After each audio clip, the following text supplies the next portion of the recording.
New York mayor Zohran Mamdani తన బుద్ధైతే చూపించేశాడు.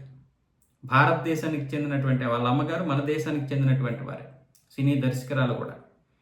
అందుకని కొంచెం మనం కూడా మనోడిని నెత్తికెక్కించుకున్నాం. సరే మంచోడే కదా, మన దేశం నుంచి వెళ్ళినటువంటి ఒక ఆడపడుచు యొక్క కొడుకు న్యూయార్క్ మేయర్ అయ్యాడు కదా అనుకున్నాం. కానీ ఇప్పుడు వీడు ఉమర్ ఖలీద్ని నెల్సన్ మండేలాతో పోల్చాడు. న్యాయం కోసం, ధర్మం కోసం జరిగినటువంటి ప్రతి సమస్య పరిష్కార పోరాటంలో, అలాగే జాతి వివక్షకు వ్యతిరేకంగా పోరాడినటువంటి నెల్సన్ మండేలా ఏ విధంగా అయితే ఆరోపణలు ఎదుర్కొన్నారో అదేవిధంగా ఇప్పుడు ఉమర్ ఖలీద్ కూడా ఆరోపణలు ఎదుర్కొంటున్నాడు భారతదేశంలో అని చెప్తున్నాడు.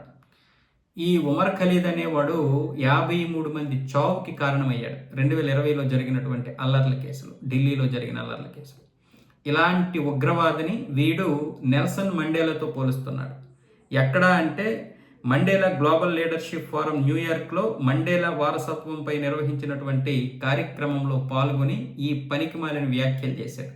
బుద్ధి ఎక్కడికి పోతుంది? ఈ భూమి మీద మొత్తం అదే బుద్ధి.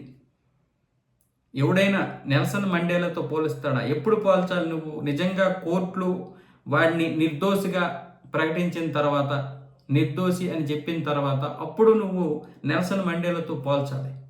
కానీ ఇంతమంది చావుకు కారణమయ్యి ఇంకా ఎంతో మందిని చంపినటువంటి ఉమర్ ఖలీద్ లాంటి వాడిని నువ్వు ఏ విధంగా వెనకేసుకొస్తావు? ఇప్పుడే కాదు, మేయర్ అయిన మొదట్లో కూడా ఉమర్ ఖలీద్ మీద కొంచెం సానుకూలంగానే స్పందించాడు. సానుకూల భావజాలంతో ఉన్నాడు.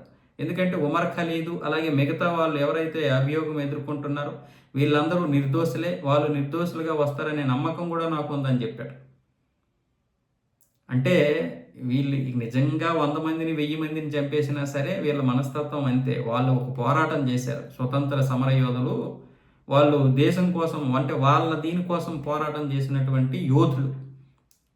అంటే జోహ్రాన్ మందాని అనేవాడు బాగా చదువుకున్నాడు, చదువుకున్న బుద్ధులే ఉంటాయి అనుకున్నాం. కానీ ఉమర్ ఖలీద్ని వీడు ఇక్కడ వెనకేసుకొచ్చాడు అంటే ఓకే అనుకున్నాం. కానీ ఇటు చివరికి నెల్సన్ మండేలాతో పోల్చాడంటే ఇంకా ఉమర్ ఖలీద్ని రేపు పొద్దున్న ఇక్కడ నెత్తినెక్కించుకుంటాడు.